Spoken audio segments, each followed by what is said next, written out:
Hi, I'm Ricky Bobby. And I'm Cal Naughton Jr. Let's talk about children reading too early. Got my eye on the three of you guys. For one thing, you're out of this game. I run a clean game here. I have any trouble, I'll suspend. I'm looking out. Stop! Bobby Orr behind the net to Sanderson. Orr! Bobby Orr! Scores for the Boston Bruins! Have won the Stanley Cup! I'm Ricky Bobby. And I'm Cal Naughton Jr. Let's talk about kids on leashes. You ain't good enough to lick the dirt off our cleats. Watch it, jerk. Shut up, idiot. Moron. Scab eater. Butt sniffer. Pus licker. Fart smeller. You bob for apples in the toilet. And you like it. You play ball like a girl. Anyone ever tell you look like a penis with a little hat on? White men can't jump. We've all wondered what gasoline tastes like. Don't drink it. This route is going deadly silent. Cinderella story, out of nowhere. A former greenskeeper now about to become Masters champion. It looks like I'm a wreck. It's in the hole! Okay, here we go. It's the Ice Bucket Challenge. I'm Godwin Kelly. I'm adding more ice to the bucket. Woo. All right, I was challenged by Joey Chitwood III at Daytona International Speedway. I am taking that challenge. I am taking that challenge. So here we go. 3, 2, 1. Ah! Woo! Ah!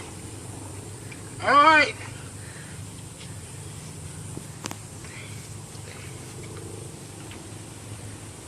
I'm challenging. I just took the Ice Bucket Challenge for ALS. I was challenged by Joey Chitwood, president of the Daytona International Speedway. Now, I'm calling out Andrew Booth, Julie Geesey, and Andrew Gertis from Daytona International Speedway. Thank you.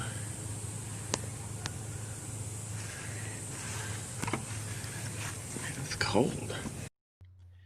It proves that when you are a dedicated reporter, a hard-hitting journalist, one who spends all of your time looking for the hard stories, that you will do whatever it takes in order to get the story. You will undergo any transformation. You will go from hot to cold, whatever it takes, because you're the dogged journalist. And that's exactly the gentleman we're going to speak with today. Hi once again, everybody. I'm Ed Berliner. Welcome into another edition of The Man in the Arena, the Sports Reporters. Don't forget, right up front, as I remind everybody, you can always catch us live on Facebook, Twitter, and on YouTube. Also, when the show is over, you can download the audio from all of the major audio podcast platforms. And, oh yeah, by the way, you can catch all of the episodes by going welcometothearena.com. That's our guest today, a man who has dedicated his life to more than just pouring ice bucket water over his head in order to help raise money for a good charity. For more than 40 years, his was the face, the voice, and many times the typing words that came out of the press room at the Daytona International Speedway. If you've ever worked in motorsports, if you've ever been in motorsports, if you've ever read anything in motorsports, I guarantee you have read his work and seen his work, because the man is, amongst those of us who work in the profession, truly a legend. He is no longer now with the Daytona Beach News-Journal, having retired after 44 years, I believe, in working for the paper, 40-plus years for also doing motorsports. And now we get to spend some of the stories, and he's going to reveal everything that ever happened, all of the underlying stories that he couldn't reveal before. Well, see, it's my job to try and see if I can find him, but I doubt if I can. It is a pleasure to welcome to the Man in the Arena, Godwin Kelly joins us today. Godwin, happy retirement and congratulations, my friend. Man, this feels good, and I'm glad I didn't have a heart attack when I did the Ice Bucket Challenge. That was a godsend, because that water was cold, man. I'm telling you. You looked like you were suffering there for a couple minutes. I got to tell you, I didn't realize the effect of dumping a large pail of water over your head. What that would do to me, you know? So. Anyway, that was a lot of fun, and I didn't know. I can't remember now because I'm old. if those 3 people actually took my challenge or not. But that's what I was going to that was ask. I mean, you challenged them out. You called these people out. Look, if it's you and you work around the racetrack, I got to believe that Right. they did what you challenged them. Nobody turned you Yeah. down. Well, I think it helped those guys because Julie Giese is now president of the Phoenix Raceway. She used to work at Daytona. So I think maybe, just that mention of her name on YouTube, that might have been the difference in her getting that job or not. You see that? And this is the thing, Godwin, that we need to discuss. You're a star maker, my friend. You have helped to make careers over the years. They owe their lives to you. All right. So in a fit of honesty here, I've been getting correspondence from different people that thank me for helping them over the years.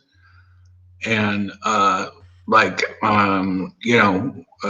got a email from a guy that was a teenager, and he covered a race at New Smyrna Speedway for me, for like $10 or whatever. I don't know.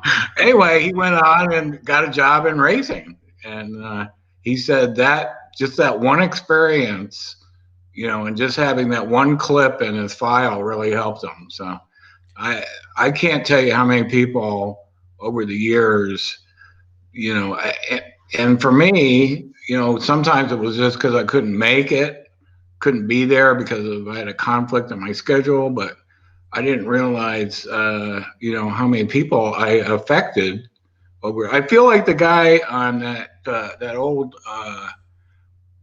movie that's I can't think of it. It's a black and white movie. I'm always pretty good on movies. I got to help you with this one. Yeah. Okay. So it had Jimmy Stewart, and he wanted to kill himself, and then It's a Wonderful Life. It's a Wonderful Life. Okay.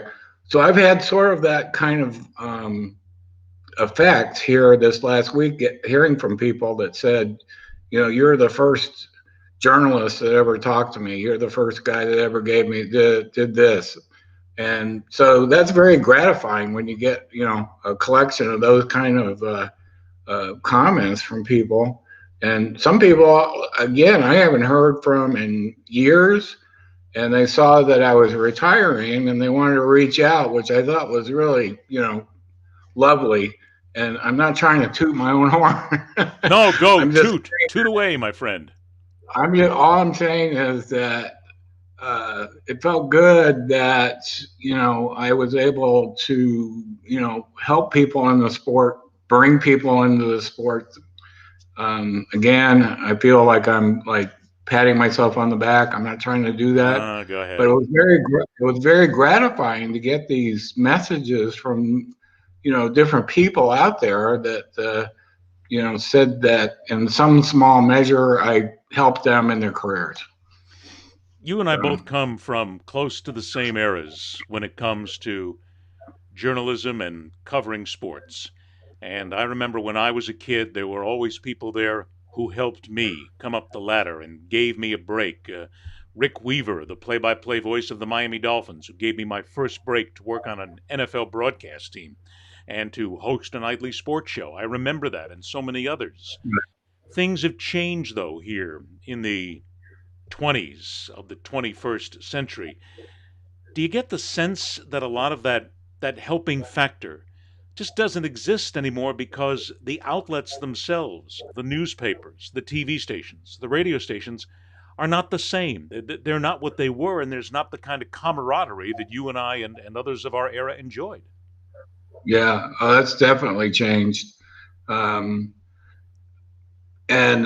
I don't want to point anybody out specifically, but our good friend Bob Pockris, who started his journalism career at the News Journal and works for Fox now, basically they just made him a social media reporter. I mean, I know he does stories for the website here and there, but basically they just want him to keep the Fox NASCAR people engaged with the sport throughout the year.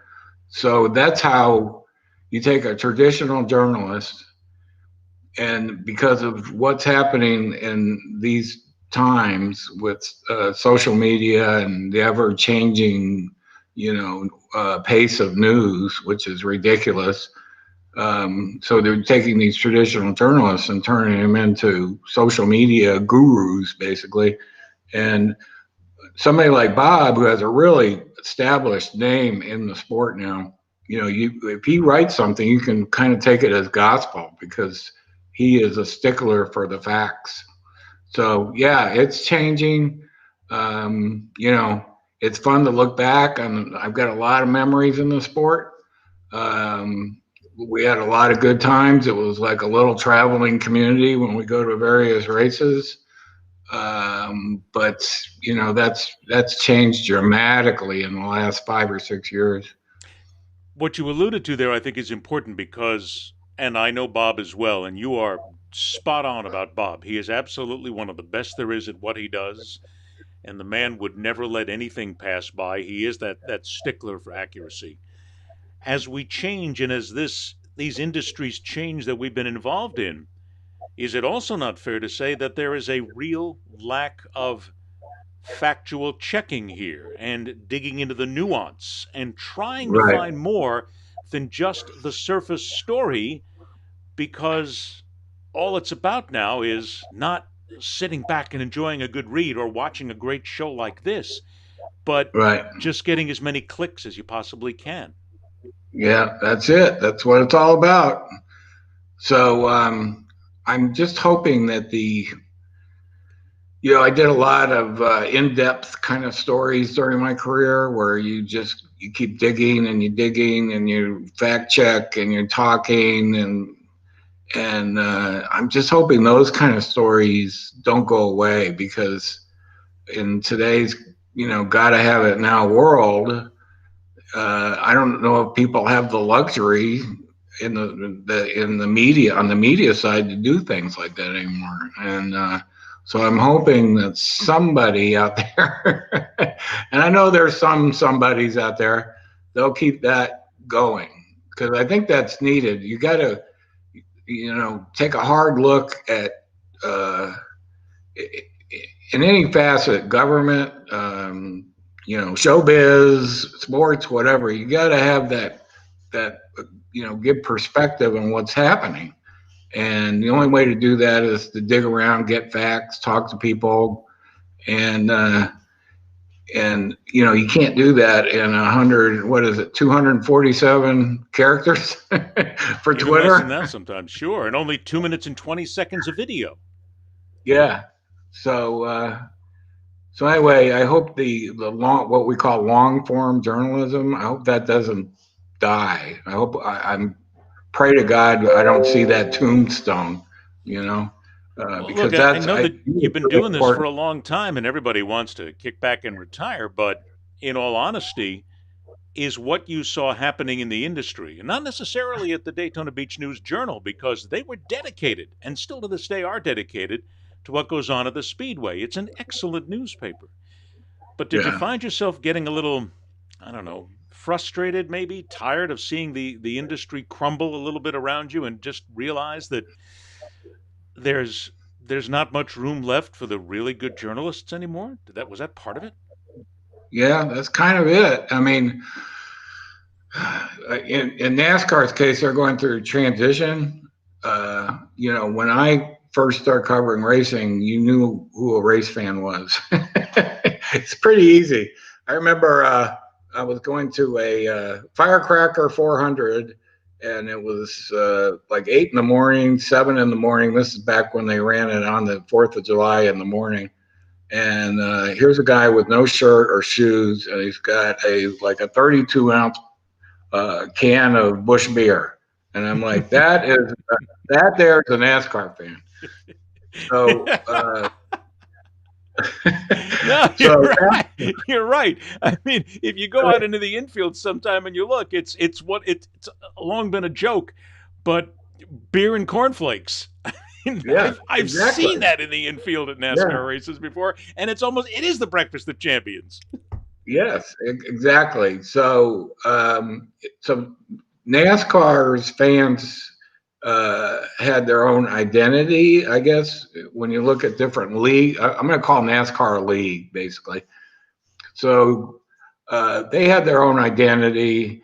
And then as NASCAR started expanding out and leaving the South, NASCAR's identity through its fans, we sort of lost that almost. And now, so they're in the position now where they have to, there's a lot of guys that look like me. They're in the grandstands, and they've got to get guys that look like my 28-year-old son. They got to get those guys in the grandstands now. And so they're doing this transition. And thank goodness, some of it is organic because you've got people like Chase Elliott winning the championship, and he is, really a popular, genuine person. And so, yeah, we're going through a transition. They're actively seeking, a younger demographic right now, and they're playing more to that audience than the guy that had the 32-ounce Busch beer can at 6 a.m. Well, let's extrapolate on that, because you and I both know that sooner or later NASCAR was going to have to make a change, because the fan you talked about was not going to take them into the far-flung future when you're dealing with sponsorship dollars and you're going up against football, baseball, basketball, hockey, golf, tennis, and all the rest. You have to grow. So they had to eventually find a way to make that jump from the old-time NASCAR fan you're talking about to the current newer racing fan, if you will. But it seems as if, to those you talk to on the inside, that NASCAR has bungled this transition, that they have made too many wrong moves, wrong steps, and maybe they reacted a little too fast and didn't think this through before they did it, because you can't rush everything. You lose your base while you're trying to get that new base. So right. Did they, in effect, in your opinion, did they make some huge mistakes here? I would say I'd change the word bungled to fumbled. Okay. Because a fumble is more of, you can, jump on the fumble and recover the fumble. And I think what NASCAR's done is they've jumped on the fumble. They've recovered that fumble. And so they're walking, they're bringing more races to the South. Darlington's now become a really important venue where, Darlington was almost taken off the schedule 10 years ago, which is, just unbelievable that, they would take such a historic race and then, make it, what did they do? Okay. So they don't run races on Mother's Day. And so they turned that into a Saturday night before Mother's Day Sunday race. And much to their surprise, for 5, 6, 7 years, they sold that race out. And so Darlington, thank God, validated itself and remained part of the schedule. And now it's a prime time event because they do the throwback weekend that everybody looks forward to. So that's just one example of, fumble, recover. I think the fact that in fumbling that, and I guess that's really a great word, but have they now gotten to the point where they have so alienated that core Southern fan who was there, that beer can Charlie, if you will, that it will now take them years to get it back? And who knows if they ever even will come back, because demographics change, people die off, audiences end what they're interested in. So isn't it just possible that they are now looking at, from a time when they exploded in growth over what seemed to be a few days almost, to now they're looking at a long-term project, and they better have a 10-year plan in mind, or else they're going to be in trouble again. Right. Well, NASCAR, unlike other various forms of motorsports where the car is king, you go to an F1 race and you want to, get as close as you can to those cars. You go to a, IMSA race, you want to see what those, Daytona prototypes look like up close. So the car is kind of the star. NASCAR, it's always been about personality, somewhat, brand identification. You had, the Dodge and the Ford, Chevy. There were some people that came through the sport based on brand identification, but for the most part, it was the personalities of the drivers and how they interacted. And so now we're graduating some of the older guys out and we're bringing new guys in. And some of these new guys are really, I think in the next several years, you're going to see some real rivalries in the sport. And it's going to be fun to watch. There's some up and comers coming that, will get attention. And then the other thing that I forgot, I should have mentioned this earlier, is the esport aspect. NASCAR, when they couldn't run races, they were running those virtual races on TV. And then we found out, just how popular virtual racing is in a certain community of younger people. And NASCAR is like jumped into that right now, big time. That's your agent calling, by the way. He wants to get you back in, so it's all right. Yeah, it's funny, but and you mentioned personalities, and I don't want to let that go too far, because when I was spending time around the track on a weekly basis, and when I was introducing NASCAR to audiences in the Northeast, in Boston, in Denver, in California, when I was working at the different networks, it was always a matter of telling them that these are the drivers that are very personable and they're very approachable. And back then it was. I still have marvelous interviews with Jeff Gordon, for instance, with Rusty Wallace, with others, where we were there and just doing nothing but cutting the spit in the trailer and having a great time. And when I used to go to Dover in New Hampshire and cover the races there when I worked in New England, I was the only guy who the drivers felt comfortable talking with in the electronic media, because the word kind of circulated that, Berliner knows his stuff. He knows cars. He knows racing. He's not just somebody they send up here who's the weather person to go ahead and cover it because they couldn't find anybody else to do it. So the drivers were very friendly to me at the time. But it would seem as if not long after that, and that's in the early 2000s, not long after that, the drivers hardened. And they didn't want to talk to the press, and they didn't want to be around them, and it was a lot of bird flipping and a lot of four-letter words that were going back and forth at the media, and the drivers started to turn on the media. And I'm going to be honest with this, a lot of this started in the Tony Stewart era, because Tony was a son of a bitch when it came to dealing with anybody, and Tony couldn't give a damn about you. He just wanted to race, and he couldn't care about doing the interviews, and it seems as if that kind of propagated itself with the drivers who said, well, if Tony can get away with it, I can get away with it too. So isn't it fair to say that there's a two-prong here? The media changed a little bit in many cities, and the drivers changed where they hardened out, and you missed all that. And even and then NASCAR didn't let fans down in the pits anymore, didn't let them down in the paddock or the garages. So we've got three effects working here. That in one sense, Godwin, that was a lethal blow to NASCAR when all that happened in a short period of time.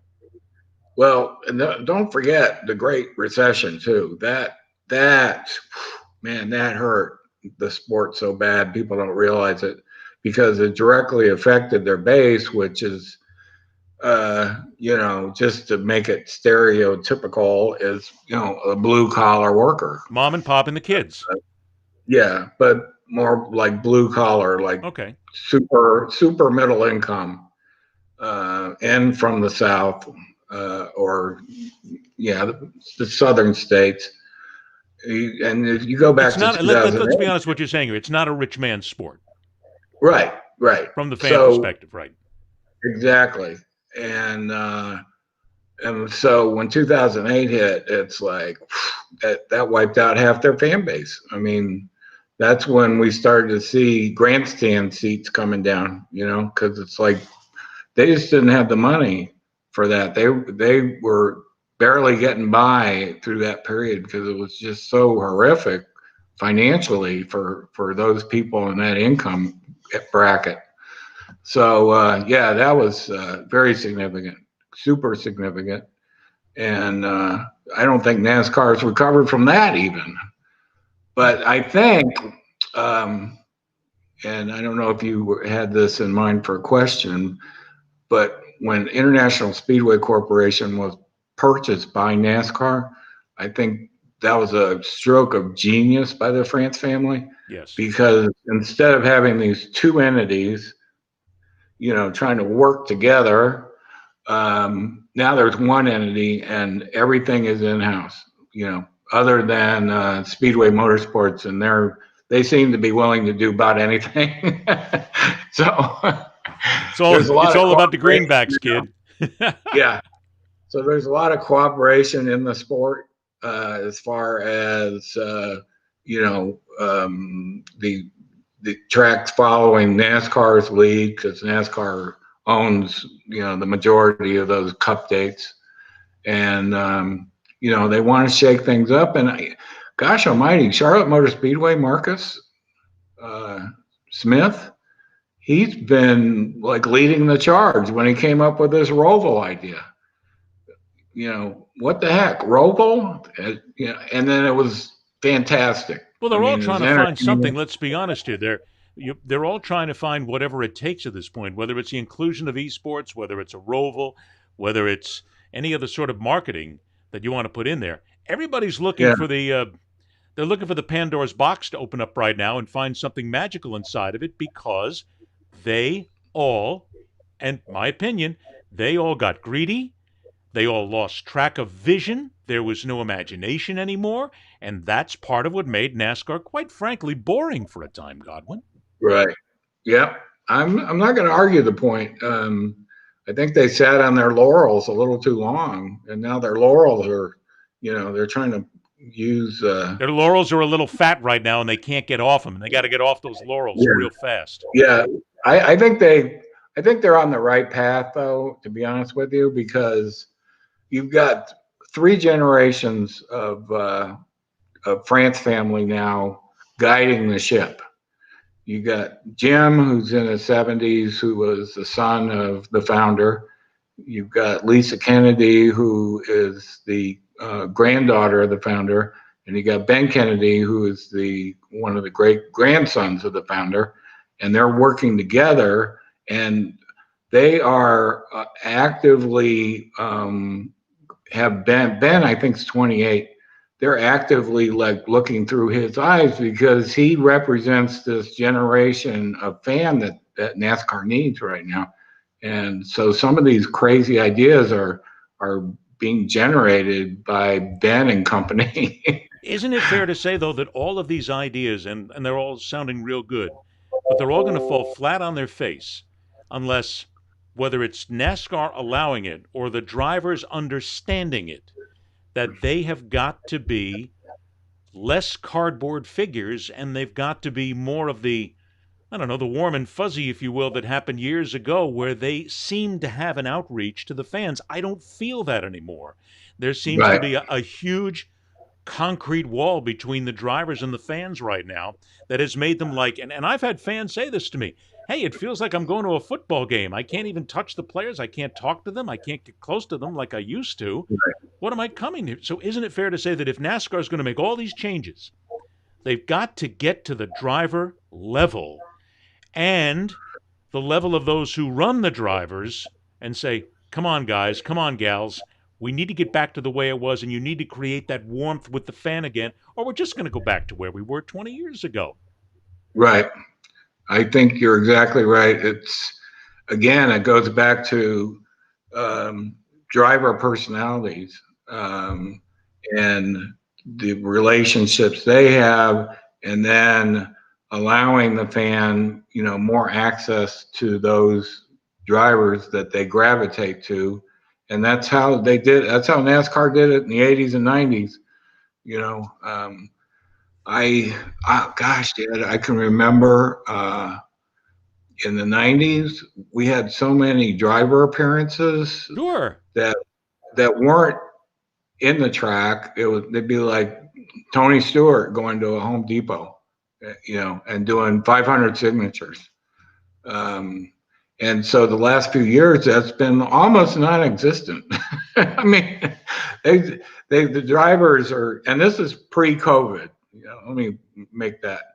Sure. So the drivers would, they're set up in their RVs at the speedway, and they don't get out. Maybe NASCAR should ban the RV lot at the speedway, so the drivers have to. Bad idea. Go to a hotel and drive in like the rest of us, rather than being in this little tiny confined space, together. And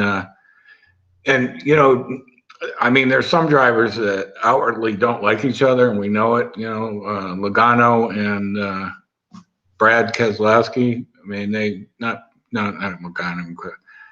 I'm missing it. The driver of the 18, Kyle Busch and Brad, they don't like each other. I mean, they make a point of, I don't like the guy. Does Kyle Busch like anybody? Does anybody like Kyle Busch? Well, but he's got his place in the sport. So, yes, he does. He's brilliantly talented. So there was a period of time there when these guys were a little younger, and they'd get in, some heated after post-race, confrontations. When's the last time we saw that? 2 or 3 or 4 years ago? I mean, they used to happen on a frequent basis back in the day. I hate saying back in the day, but I'm going to say it. That's a $200 fine, by the way, for using air quotes. It's $200 on the show every time. It's all the charity. Oh, okay. How about this? Okay, I'll let you get away with that. Yeah. So, anyway, we need that. We need, you need friction. You need to have a good guy. You need to have a bad guy. I mean, when the sport reached the pinnacle of its success was when Jeff Gordon was battling Dale Earnhardt, who were polar opposites in every sense of the manner, from the car they drove to their personality. One was older, one was younger. One was accessible, one was inaccessible. I mean, and then their fans even would grapple in the grandstands, based on the outcome of a race. So, that's what NASCAR needs. They need to focus on the personalities of these drivers. And again, when you look at the pipeline, we've got some characters coming through. I was super happy to see that Kyle Larson's coming back, because he's just a really hard competitor, and he not only does he drive well, but he can become very emotional, and you want to see that. I mean, you want to see some emotion in the sport. Sure. Well, that's the whole point. I think for a short time there. Well, no, I think for a while it started, and it still is to this day. In many ways, these drivers are now automatons. And I believe that what they've done is they've looked around the firmament, if you will, of professional sports in America and seen that, well, NBA, those guys succeed brilliantly just by throwing out social media tweets. And in the NFL, they put something on their Facebook page, and then there's a fan-shot video that's sitting on YouTube or Twitter. Why should I worry about anything else? I mean, look, it's all coming out, and basically I can sit in my trailer, and I can do the social media, and I can reach out to the younger generation. But there's that disconnect again. To me, they just can't do it. And doesn't NASCAR, and in many ways, doesn't NASCAR have to mandate this again, to go back to the drivers and say, look, you will go to events. You will get outside of the track. You will, and when you sign to come in and drive in NASCAR, damn it, this is going to be part of whatever agreement that there is put together, that you've got to do that. If you don't want to do that, fine, go race somewhere else. Go to Walmart, go to Target, go ahead and work the front cashier line there if you think that's all great. But doesn't NASCAR have to really start putting a hard foot down here and saying, you need to succeed and help us succeed, or this sport goes in the tank and you guys are going to be out racing on dirt tracks again? Right, exactly. That's, I would say not publicly, but bring these guys into the trailer and say, you need to be more involved with the fan base on a personal level rather than the Twitter level, which, it's Twitter and Instagram and Facebook and all that's great. You hear about babies being born and that kind of stuff, but you want to have that interaction with the competitors. Yes. And I can tell you, so I live in Palm Coast, and we're like an hour away from where the Jacksonville Jaguars play. And every year, the Jaguars send a representative group of people to Palm Coast to drum up interest for the upcoming season. And they'll have, 3 or 4 players, 3 or 4 cheerleaders, one of the coaches, and they'll put together like just a little program in a parking lot, and we'll get hundreds. I'll say hundreds. I'm not saying thousands. Hundreds of people that turn out, and the whole idea is to get that interaction. Ultimately, sell tickets, but the interaction there is very important. And if the Jacksonville Jaguars think it's important, then NASCAR surely should make that, a top issue in the coming years. Well, why don't they? I mean, if we're going to look for solutions, and you and I are doing that right now, and we know damn well that people from NASCAR are watching this show, they're going to see this show. So if we're throwing it out there, why don't they do that? What's stopping them? Well, maybe we're giving them an idea for free here. Godwin and I get 25%, guys. Yeah. I'm starting the negotiations right now. Yeah. So, I think, maybe they should, go into markets where, say you're a month away from, a race at Chicagoland or whatever, send a team in there, a couple of drivers. Yeah, there used to be pre-event teams in every sport. Yeah. So send in an advanced team, sort of drum up interest, have 2 drivers shout at each other, I'm going to get you.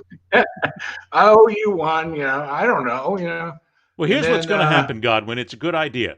But we're going to hear back from the drivers and the PR representatives and also the owners groups are going to say, look, my guys and gals are too damn busy. They got to be out testing the cars. We got to be working during the week. It's not like they're off for 4 or 5 days.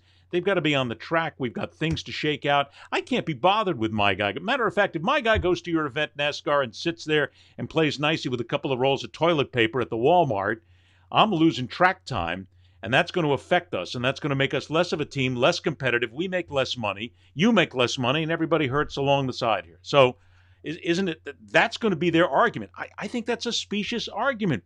Make the time, damn it. That's what the sport's for. You're in it. Right. You're in it to win it, but you're also in it to win the hearts and minds of the fans, or else you lose them, and that goes, and then you get no track time. Right. So, again, I think, NASCAR, somebody at NASCAR is taking notes right now saying, hey, this might not be such a bad idea. And then,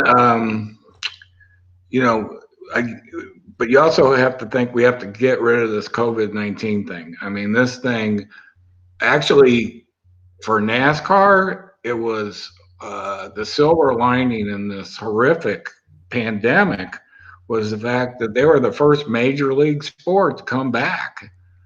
And I think they gained, some of their numbers, when they came back, some of their numbers were pretty darn good on TV and stuff. And people were, it was the only game in town. Yes. So, I think they garnered some interest there, and they need to build off of that momentum. And, 2021, who knows? I think we're still going to be dealing with this. 2022, they're coming out with the next gen car, which is going to be more similar to the cars that you see on the street, which is fantastic. I'm so glad that they've moved away from that car of tomorrow thing. and they're going back again. We're going back to our roots here, Ed, because back in the day, 80s, 90s, the cars did look very much like what you'd see on the street. Like stock cars. I remember one time. I don't know if you remember Bobby Helen. Oh yeah.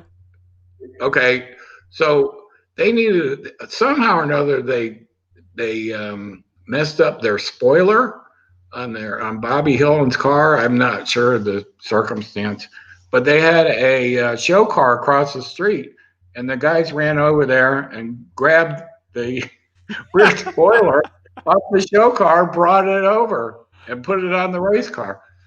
So that's how much the cars were similar to the street cars that you could almost take parts and pieces off a street car and put it on the race car. So doesn't that then lead us to and I think you've touched on the next thing here, Godwin, which is in order to reach the next level, doesn't NASCAR have to continue to go backward a little bit when it comes to the cars? Because the cars are homogenized at this point. They're all the same. There's very little changes, very little modifications you can make, which means no matter what body you slap on the outside of that frame, it's still just basically the same car that everybody is driving and has to afford in order to get there and compete.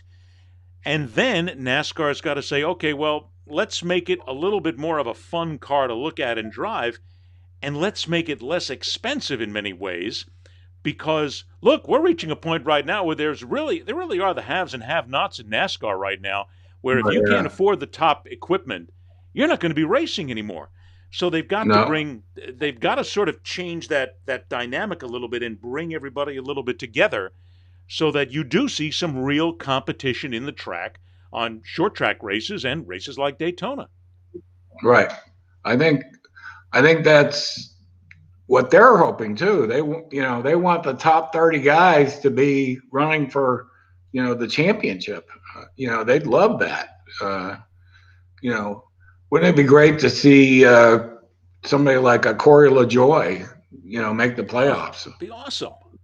Yeah. I mean, that's a rallying point for people. The super underdog, comes through and, does the impossible kind of thing.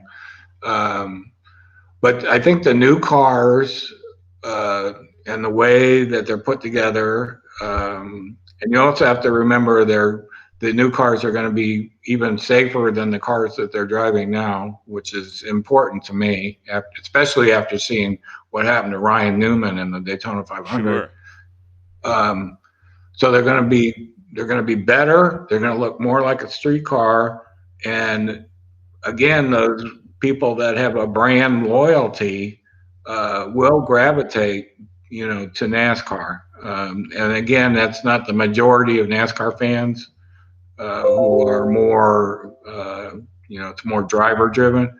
But you do have that percentage that will appreciate the fact that NASCAR is making an effort to go back to, the street model, showroom model. What about NASCAR? NASCAR is a multi-billion-dollar organization, and they are a league, much like the NFL, the NHL, the NBA, Major League Baseball, whatever. They're a league. They're the overseeing governing body of the sport. And there is, in many other sports, where the league revenue shares with its franchises and is able to help teams and help the various groups and organizations to exist. NASCAR doesn't do that. Everybody comes in with your own money, and it's tough luck if you can't make it. I think NASCAR's got to take some of its millions and billions, and they've got to find a way to create a revenue share with the teams so that the lesser teams are able to bring themselves up, the higher teams are able to balance themselves out. They all get sponsors, but you've got to share the wealth, or else everything dies. Well, now they do have the charter, and they've got 36 charter teams, and that's when they stopped posting awards. Remember, like somebody would win the Daytona 500, and they'd say, "Oh, he won $1.2 million." Right. Well, when they started the charter team, concept. Certain people get certain amounts of money based on their performance and pecking order and all this. And they had to stop doing the posted awards, which broke my heart because, it was kind of an indicator of how a driver was doing when you could see how much money they had won in prize money. So there is kind of that revenue share now. Yeah, but it's kind of, isn't it almost lip service at this point with the kind of money it takes and the kind of money NASCAR rolls in? Well, it's not enough to run a race team, but it is a performance-driven sport. So if you're not going to be there to, if you're not going to, if you're not going to run up front, then you're not going to make money. So that's that. But I think that again, as NASCAR reorganizes and we have the NASCAR Cup Series rather than the Winston Cup Series or the Monster Energy Cup Series, and they're getting these super partners like Coca-Cola, and that money is, the whole idea is to have these super partners, put in money into a program that filters all the way down to the race team level. Sure. So it starts with NASCAR, goes through the racetracks with entitlement sponsors and whatnot. And then some of that money is supposed to end up with various race teams. I think you said the key word, they're supposed to. Well, they just started it last year. But I think, as the economy gets better and people become more comfortable with that format, that, we're going to see more of these big corps jump in and get involved with the sport. And, it's sort of the big circle. You get more fans, you get more exposure, you get more money. So, bingo. Yeah, and it's not that easy. This ain't rocket science, kids. Yeah. So one of the big things that people need to be aware of is that the current TV contract's good for 4 years. And so, NASCAR's got to get the right formula, got to get its numbers up. Again, it's performance-based. Everything's performance-based, sure, except when you're retired like me. Go ahead, rub it in, you bastard. I don't do crap, Ed. I don't do nothing. But in other realms, everything's performance-based. And so NASCAR, people don't think about this, but they've got an hourglass. The sand's running through the hourglass, as this TV contract winds down, and they've got to be able to show their TV partners that this is a worthwhile investment. So, and that's a 4-year contract, which means they've got to do something in 2 years. Yes, exactly. So people need to really keep an eye on that, because right now NASCAR is surviving on TV money. That's, especially through the pandemic. So that money is super important for race teams. It's super important for racetracks. And it's there now, but you gotta be there forever. Make sure it's there in the future. So before I let you go, we could spend hours doing this, and we probably we should just a half day with Godwin Kelly. That's all. We can do it. Thank God. That's what the internet's for, baby. We can go forever. But now that you're retired, and you and I are going to do this again, to where we're going to talk all these things, because this is fascinating. I love talking this level of motorsports, and not just who the drivers are, but I love digging into the guts. So before we go any further, I want to make sure we get a lot of this in here, because I want to talk about you. Now that you are retired after 40-some-odd years covering races, 44 years working at the Daytona Beach News-Journal, there's people that you've gotten to know, there's great moments that you have had that have got to have launched some great stories along the way. For instance, I got to believe that anybody who has the opportunity to be close to Burt Reynolds at any given time has got to be knocking down some great stories. Well, the fact of the matter is that's, in the 80s and 90s, I also covered Florida State football, home and away. And I believe this was from the late 80s. And Florida State at that point was independent, and they go anywhere to play anybody, just as to build name recognition. The funny thing about this is Burt Reynolds played football at Florida State. Yes, he did. But he actually was born and raised like 10 miles from the stadium, Michigan State. And just out of the blue, during, these football teams, they do what they call a walkthrough. And it's basically just to like see the stadium, maybe bring down the intimidation factor or not, because you've been in the stadium, you kind of, you get your wits about you and whatnot. And he showed up out of the blue.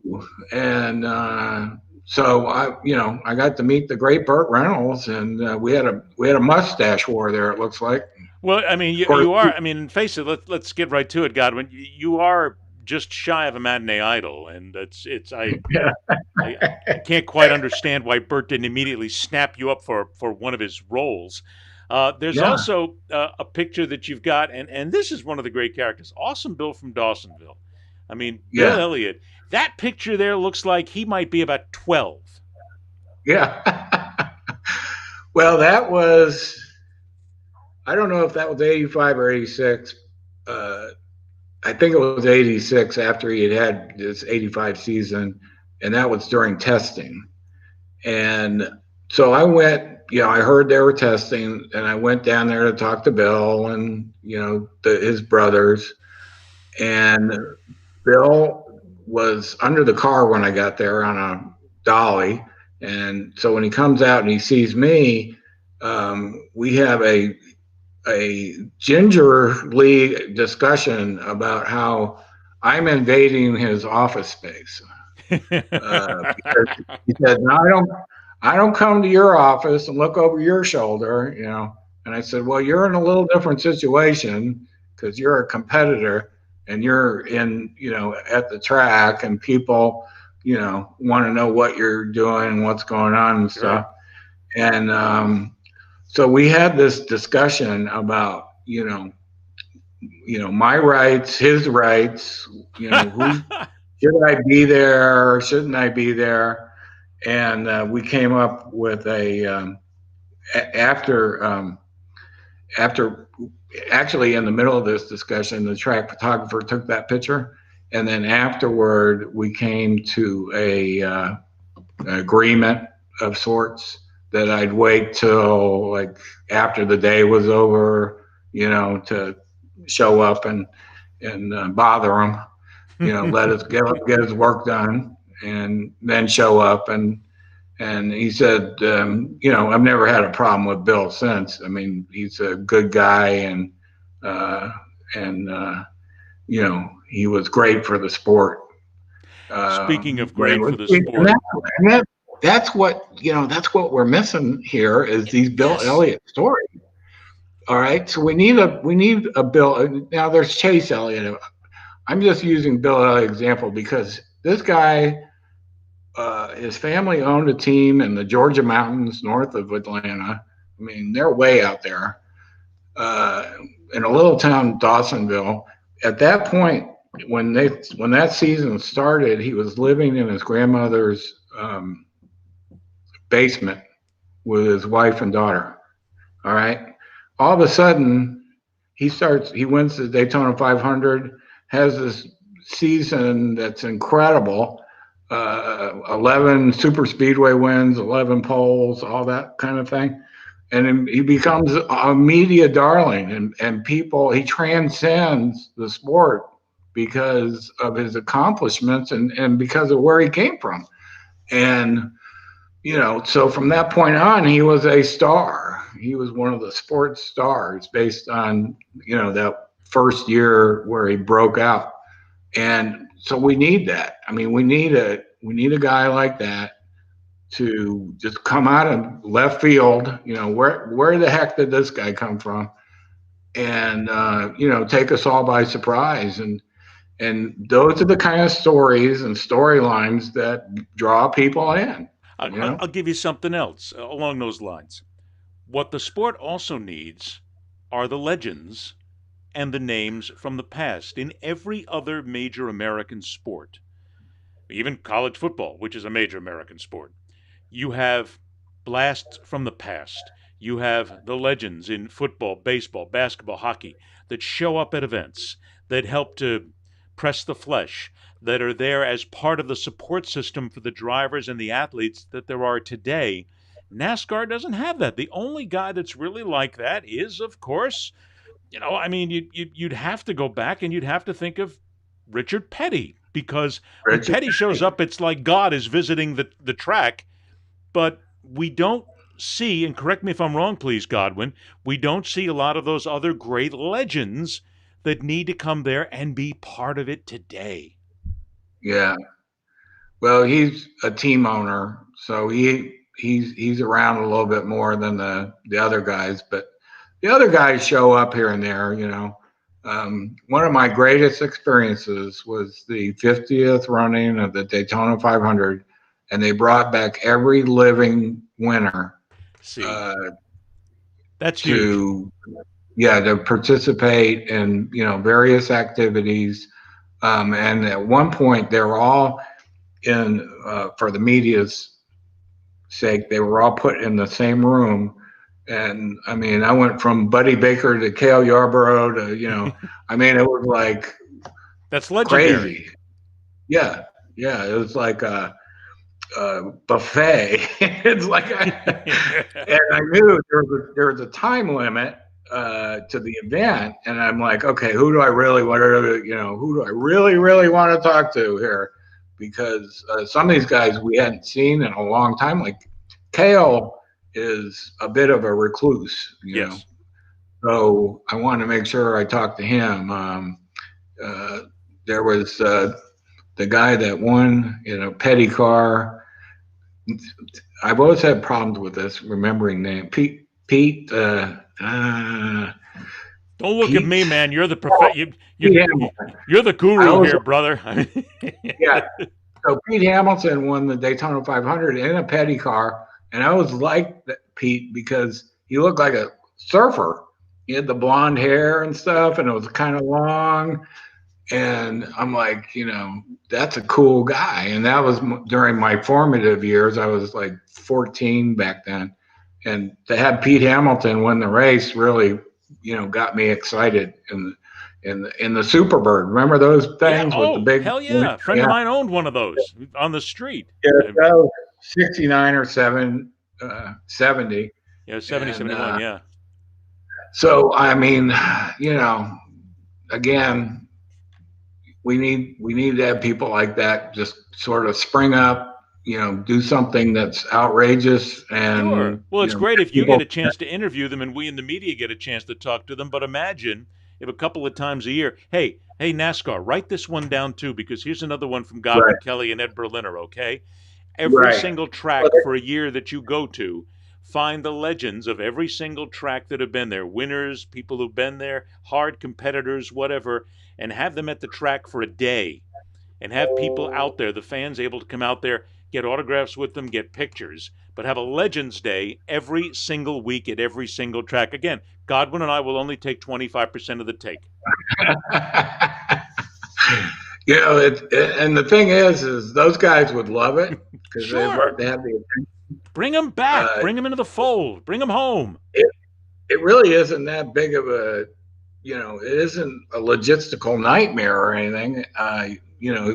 You just have to, make sure that they get the invitation and set them up on transportation and someplace to stay. But I mean, it would be just magnificent to see some of these, older winners, made available to the public. And so NASCAR, if you're listening, please do that. And I'll tell you what, here, NASCAR, if you're listening, I'll make you a deal right here. I'll set up our studio so that you can take all those veterans at the track. And we'll take 5 veterans from every single track that you have them, these legends. And Godwin and I will host the show just like we do here on The Man in the Arena. And I'll bring them in, and Godwin and I will interview them, or I'll let Godwin do the whole damn interview, and I'll help you put it together. I'll produce it for you, and we'll syndicate the damn thing, and we'll all get the fans out there to watch. I mean, am I magnanimous or what? That is great. And to this day, Ed, the very first racing story I wrote was the crash in the 79 500. And to this day, I can't believe it. Cale Yarborough and the Allisons, or Donnie Allison, still disagree on the outcome of that race. Shocker. If you bring it up, they actually have it brings up raw emotions with these two guys. It's amazing. So that's the passion. People don't understand. It doesn't make a difference whatever sport you're in. There's a passion involved in it that you have to understand, and you have to thrive on it. That's all part of it. I had wanted to tell Godwin Kelly stories, and you and I have spent the whole hour doing nothing but talking about NASCAR, which is great. Right. But I'm going to get you back here after the holidays, and as we get closer to a new season, and we're going to tell Godwin Kelly stories from the press room, because everybody knows you from the press room. And there was a great story somebody wrote. I'm trying to think of who wrote it, but it was a printed story where somebody said, I guess they were working for maybe the Daytona Beach News Journal, or they came in from another outlet, and they walked into the press room and you said, hey, buddy, you can't wear shorts in here. Yeah, that was my managing editor. Oh, okay. Yeah, he didn't know. He was new. He was new to the game and didn't realize at that point, you had to wear long pants. That was a requirement. So yeah, and he had to can I tell you about the first? I mean, the story of a young reporter who showed up at a racetrack one time to do interviews for the day, and she's wearing 4-inch high heels and a mini skirt, and she's walking around, and she thinks she's going to get in the pits and the garages, and I'll never forget the look on her face and the look on the drivers' faces, who were really hoping that they were going to let her through the fence. When security said, ma'am, you can't come in here dressed like that. And I swear to you, I don't know who it was, but a driver off to my right, I heard him go, no, come on, let her in. I no idea who it was, but that was just one of those moments that you'll never forget, and that's the kind of drivers that I wish we still had around today. But we're going to get you back on just to tell Godwin Kelly stories, because I got to tell you, I love doing this. This is the fun part of this job, is being able to tell all of these stories and continue to tell them. So after 40-plus years as the motorsports editor, how's your golf game? Have you tried it? No. Because I know, quite frankly, that there are people who say that you suck at golf, Godwin. I am terrible at golf. I get what they call X-out balls. And, I'm so bad that I hit so many into the woods. I just tell people, let's just keep going. Let's just keep going. I got more balls. I got more balls in the bag. Let's just keep moving. So, that's the way I play golf. I do it for. What we'll do is we'll get a show together. You and I'll do a show every week. We'll talk about football and racing and anything other than racing, and we'll get Wilson to sponsor it, or Titleist. And as part of what they do, they got to give you a case of golf balls every week. Yeah, I would need them if I started playing golf on a regular basis. That's for sure. Yeah. I want to remind everybody that you can get a hold of Godwin and you can catch up with him on social media. You go to Twitter, Instagram, and LinkedIn. It's at Godwin Kelly. He's also on Facebook as well. You can look him up, and I mean, there's people. I got to tell you, I'm watching the comments come over here on Facebook, and we are rolling in people who are just there's hearts, there's smiles, there's people going. I mean, here's somebody's show's been awesome. They love hearing from you, and this is what makes it all fun, is when we have that, because you got a lot of people out there who love you, buddy. You really do. Well, I appreciate that, and I think you're right. I think we need to do part 2, because I have so many funny stories. Part 4. I have so many funny stories from my career that it would take another hour basically to get to the good ones. This is the internet, my friend. We can go wherever we want. We can go for days. we have no network telling us we have to stop at the top of the hour. That's what makes it fun. Nobody's in my ear going, Ed, you got to get the hell out, man. We're 4 minutes past the break. For crying out loud, will you please? We got to run this spot or we don't make any money. Which I have heard actually in my ear before. Hang on a sec as we end the show, because I want to talk to you on the other side of the show here, if you would. But As we close things out, I want to thank you again, my friend. Really great. Well, thank you for having me, Ed, and I appreciate everybody that tuned in. I'll make a promise, Ed. Right now, I'll be back, and we'll do good story time. Good. Instead of this, no more issues. Story time next time. Our problems. So. You got it. You're on. Right. If I don't talk to you beforehand, you and your family have a wonderful holiday season and a very healthy and safe New Year, my friend. Thank you very much. Always a pleasure. Stick around. I'll talk to you in just a moment. I want to remind everybody on our way out who has caught the live show, thank you so much. Don't forget, we are on all the audio podcasts. Not long after the show is over, it'll all be uploaded. You'll be able to download it there from any of the major platforms. Go search out The Man in the Arena or Ed Berliner. Also go to welcometothearena.com because you'll be able to look at all of the shows that are there as well. And if you go to Godwin's page, my Facebook page, you can find them all there as well. So there's a million ways to get a chance to relive this interview and remind NASCAR once again that Godwin Kelly and I are here to save the sport, brother. And we're available. Like I said, only 35%. Did I say 25? No, I meant 35%. It's not a problem. So make sure you pass the word as well. Thanks to Godwin Kelly. Thanks to everybody. Thank you so much for being here. I very much appreciate it. Be safe, everybody. And until we meet again, I'm Ed Berliner for The Man in the Arena. Rock on, true believers. See ya.